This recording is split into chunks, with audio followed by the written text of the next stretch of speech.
देखिए दोस्तों, ये पार्ट 2 है द लास्ट चाइल्ड। इसको मुल्क राज आनंद ने लिखा है। A group of dragonflies were bustling about their gaudy purple wings. Dragon पक्षियों का एक समूह बहुत हलचल के साथ अपने चमकीले भड़कीले बैगनी रंग के पंखों के साथ उड़ रहा था, intercepting the flight of lone black bee. और वह एक काले भंवरे की उड़ान को बाधित कर रहा था। Or butterfly in search of sweetness from the flowers, जो कि फूलों से जो है, अथवा कोई तितली थी जो फूलों से उसका मकरंद पाने की तलाश में था। The child followed them in air with his gaze. बच्चा अपनी आँखों से उन्हें देखता रहा, उनका आकाश में अनुसरण किया, हवा में अनुसरण किया। टिल वन ऑफ देम, जब तक उनमें से would still its wings and rest, जब तक उनमें से एक किसी ने अपना पंख रोका और आराम नहीं करने लगी। And he would try to catch it, और वह उन्हें पकड़ने का प्रयास करता, but it would go flapping, लेकिन यह फड़फड़ा कर पंख फैलाकर उड़ जाती थी अप इनटू द एयर, हवा में। व्हेन ही हैड ऑलमोस्ट काट इन हिज हैंड, जब वह इन्हें अपने हाथ में पकड़ने वाला ही होता था, then his mother gave a cautionary call, तो उसकी माँ ने एक चेतावनी भरी पुकार उसे पुकारा, कम चाइल्ड कम, आओ बच्चे आओ, कम चलो, फुटपाथ पर पगडंडी पर होकर चलो। He ran towards his parents gaily and walked abreast of them for a while. वह अपने माता पिता के साथ कुछ देर तक बड़े प्रसन्नचित मुद्रा में चला। एब्रिस्ट मीन्स साथ साथ, उनके साथ चला, वाइल मानी कुछ देर तक। Being how ever soon left behind, और जल्द ही वह पीछे छूट जाता है, जैसा कि जल्द ही वह पीछे छूट जाता है। Attracted by the little insect and warms, छोटे छोटे कीड़े मकोड़ों से आकर्षित होकर वह पीछे छूट जाता है। एलॉन्ग द फुटपाथ्स, जो कि उनके साथ पगडंडी पर चल रही थी। दैट वेर टीमिंग आउट, जो बाहर निकल रहे थे, छोटे छोटे कीड़े मकोड़े फ्रॉम देयर हाइडिंग प्लेसेस, अपने गुप्त स्थानों से, बिलों से होकर बाहर निकल रहे थे। टू एंजॉय द सनशाइन, धूप का जो है मज़ा लेने के लिए, सूर्य के प्रकाश का आनंद लेने के लिए वे कीड़े मकोड़े अपने बिलों से बाहर हुए थे। उनको फिर उनसे लड़का आकर्षित हो गया। कम चाइल्ड कम, आओ बच्चे आओ, his parents called from the shade of grove, उसके माता पिता ने उन्हें उपवन की छाया में से बुलाया। Where they seated themselves on the edge of well, जहाँ वे एक कुएं के किनारे पर बैठे हुए थे। ही रैन टुवर्ड्स देम, बच्चा उनकी तरफ दौड़ा।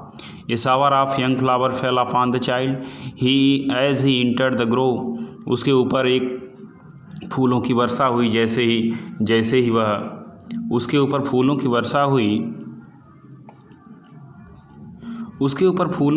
हुई, जैसे ही उसने उपवन के नीचे प्रवेश किया। एंड फॉरगेटिंग हिज पेरेंट्स, अपने माता पिता को भूल जाता है। He began to gather raining petals in his hand, वह अपने हाथों में फूलों की पंखुड़ियों को इकट्ठा करने लगता है। But lo he heard the cooing of doves, लेकिन उसने जल्द ही भागते की आवाज़ सुनी ही। And ran towards his parents shouting, अपने माता पिता की तरफ दौड़ा, चिल्लाते हुए दौड़ा। द डव, भागता the raining petals dropped from his forgotten hand, और जो पंखुड़ियाँ थी उसके हाथों से गिर जाती हैं। कम चाइल्ड कम, आओ बच्चे आओ। दे कॉल द चाइल्ड, वे बच्चे को बुलाते हैं। Who had now gone running in wild capers, जो अटखेलियाँ करते हुए राउंड द बनियान ट्री, बरगद के पेड़ के चारों तरफ दौड़ रहा था। And gathering him up they took the narrow, उसके माता पिता और बच्चे सभी लोग इकट्ठे हो जाते हैं। उसके बाद वाइंडिंग फुटपाथ, और फिर वे पगडंडी पर चलने लगते हैं। विच, जो कि लेड टू द फेयर, जो उन्हें मेले की तरफ ले जाती है। थ्रू द मस्टर्ड फील्ड, फूलों के खेतों के बीच से होकर के।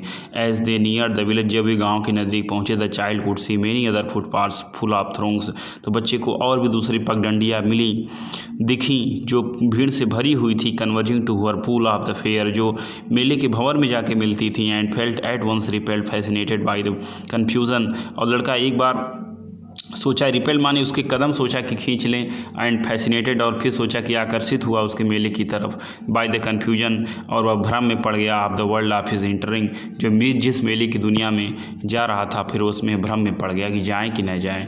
ए स्वीट मीट सेलर हॉग्ड, तभी एक मिठाई विक्रेता ने आवाज़ लगाई, gulab jamun, rasgulla, barfi, jalebi at the corner of entrance, and the crowd pressed round his counter, और जो भीड़ थी उसके काउंटर पर, मिठाई वाले के काउंटर पर दबाव डाल रही थी। On the foot at the foot, लोग पैरों पर खड़े थे। And architecture of many colour sweets, और बहुत से रंग बिरंगी मिठाइयों पर बहुत सी कलाकारियाँ बनी हुई थी। Decorated leaves of silver and gold, और सोने और चांदी के पत्रों से मिठाइयाँ सजाई गई थी। The child stared open eyes, लड़का खुली आंखों से उन्हें देखता रहा, घूरता रहा। एंड हिज माउथ वाटर्ड, उसके मुंह में पानी आ गया। फॉर द बर्फ़ी, बर्फ़ी को देखकर। That was his favourite sweet, जो उसकी प्रिय मिठाई थी। आई वॉन्ट दैट बर्फ़ी, मुझे बर्फ़ी चाहिए। ही स्लोली मरमर्ड, वह धीरे से बुदबुदाया या कुछ कहा कि मुझे वह बर्फ़ी चाहिए। बट ही हाफ न्यू, लेकिन वह जानता था। एज ही बेग्ड, जब वह मांगेगा। दैट हिज प्लीप, उसकी प्रार्थना वुड नॉट बी हीडेड, उसकी प्रार्थना की तरफ कोई भी ध्यान नहीं देगा। Because his parents would say he was greedy, क्योंकि उसके माता पिता कहेंगे कि वो लालची है। सो विदाउट वेटिंग, इसलिए बिना प्रतीक्षा किए। For an answer he moved on, बिना किसी उत्तर का जवाब की प्रतीक्षा किए वह आगे बढ़ा। ए फ्लावर सेलर हॉग्ड, तभी एक फूल विक्रेता ने आवाज़ लगाई। Garland of gulmohar, garland of gulmohar, गुलमोहर की माला, गुलमोहर की माला। The child seemed irresistibly drawn, लड़का न चाहते हुए भी उसकी तरफ खींचा चला गया। इररेस्टिबली माने न चाहते हुए, ड्रॉन माने उसकी तरफ खींचा चला गया। He went towards the basket, वह टोकरी की तरफ गया। वेयर द फ्लावर ले हीप्ड, जहाँ पर फूलों के ढेर रखे हुए थे। ले माने रखे हुए थे, हीप्ड माने ढेर। एंड हाफ मरमर्ड, वह फिर धीरे से कहा, आई वॉन्ट दैट गार्लैंड, मुझे वह फूलों की माला चाहिए। बट ही वेल न्यू, लेकिन वह जानता था। हिज पेरेंट्स वुड रिफ्यूज़, कि उसके माता पिता इनकार कर देंगे। Two by him those flowers, उन फूलों को खरीदने के लिए। बिकॉज दे वुड से, क्योंकि वे कहेंगे दैट दे वेयर चीप, कि वे सस्ते हैं या बेकार हैं। सो इसलिए without waiting for an answer, बिना किसी उत्तर की प्रतीक्षा किए ही मूव डाउन, वहाँ आगे बढ़ा। A man stood holding a pole, एक आदमी एक खंभा पकड़ के खड़ा था। With yellow red green purple balloons flying from it, जिस पे पीले लाल हरे और बैगनी रंग के गुब्बारे उड़ रहे थे, जिस पे बधे हुए थे। Child was simply carried away by the rainbow glory of the silken colours, लड़का उन इंद्रधनुषी रंग के गुब्बारों की चमक को देखकर उनकी तरफ आसानी से खींचा चला गया। He was filled with N overwhelming, उसके अंदर एक आत्मविभोर कर देने वाली इच्छा जागृत हुई। टू पजेज द माल, की वह सोचा कि इन्हें सब पूरे के पूरे गुब्बारों को रख ले। बट ही वेल न्यू, लेकिन वह अच्छी तरह जानता था। His parents were never buy him the balloons, उसके माता पिता उसे कभी बैलून खरीदेंगे नहीं। बिकॉज, क्योंकि दे वुड से, वे कहेंगे that they he was too old, वह बहुत पुराने हैं। वह ही वॉज टू ओल्ड, वह बहुत बड़ा हो चुका है। टू प्ले माने खेलने के लिए। विद सच टॉयज, ऐसे खिलौनों से। ही वॉक्ड ऑन फर्दर, इसलिए वो आगे बढ़ा। Snake charmer stood playing on flute, एक सपेरा तभी एक बांसुरी बजा रहा था। To a snake which coiled itself in basket, जिस टोकरी में एक नाग था जो कुंडली मार के बैठा हुआ था। Its heads raised in graceful bend like the neck of the swan, उस सांप के जो हेड माने सिर था, रेज माने उठा हुआ था। इन ग्रेसफुल माने शानदार, बैंड माने मुड़ा हुआ था। लाइक द नेक ऑफ स्वान, जैसे कि हंस की गर्दन मुड़ी हुई थी, वैसे ही उसका सिर मुड़ा हुआ था सांप का। While the music stole in his invisible ears, जब सांप के कानों में, अदृश्य कानों में म्यूजिक की ध्वनि संगीत पड़ती थी। लाइक द चेंटल ऑफ रिपलिंग मन, तो ऐसा लगता था उसको कि जैसे पानी के कलकल की आवाज़। रिपलिंग माने पानी के कलकल की आवाज़। एन इनविजिबल वाटरफॉल, किसी अदृश्य झरने से किसी पानी की कलकल की आवाज़ उसके कानों में पड़ रही थी। The child went towards the snake charmer, लड़का सपेरे के पास गया। बट नोइंग हिज पेरेंट्स, लेकिन माता पिता को जानता था। Had forbidden him to hear, उसे सुनने के लिए मना कर देंगे। सच कोर्स म्यूजिक, इतना भद्दा music as the snake charmer played, जैसा कि वह सपेरा बजा रहा था। ही प्रोसीडेड फर्दर, आगे बढ़ा।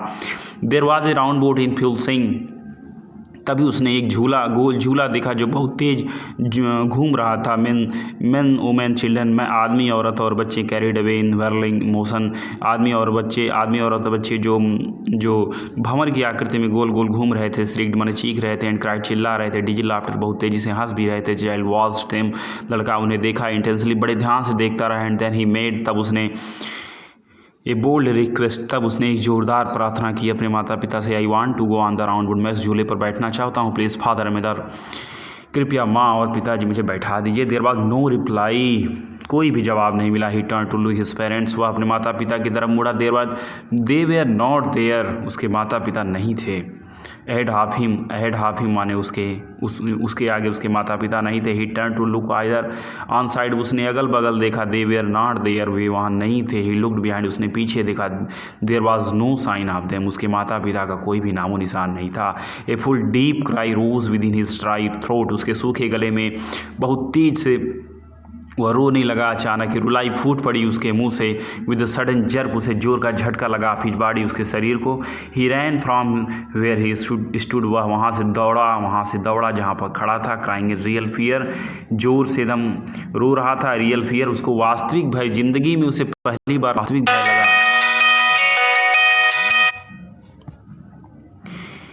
Tears roll down from his eyes, उसकी आंखों से आंसू लुढ़कने लगे। हॉट एंड फियर्स, वह डर में था और उसके आंखों से गर्म आंसू लुढ़कने लगे। हिज फ्लस्ड फेस, उसका चमक दमकता चेहरा वाज कन्वल्स वियर, जो है डर से लाल हो गया। पैनिक स्ट्राइकन, उसे जोर का डर का झटका लगा था। He ran to one side first, वह एक तरफ जो है दौड़ा। Then to other side other, तब दूसरी तरफ दौड़ा। हाइदर था इधर यहाँ वहाँ, इन ऑल डायरेक्शन, सभी दिशाओं में। नोइंग नॉट टू वेयर गो, नहीं जानता था कहाँ जाना है। मदर फादर, माँ पिताजी। ही वेल्ड, वह बुरी तरह परेशान हो गया था। ही येलो टर्बन, उसकी पीली पगड़ी केम अनटाइड, खुल गई थी। And his clothes became muddy, उसके कपड़े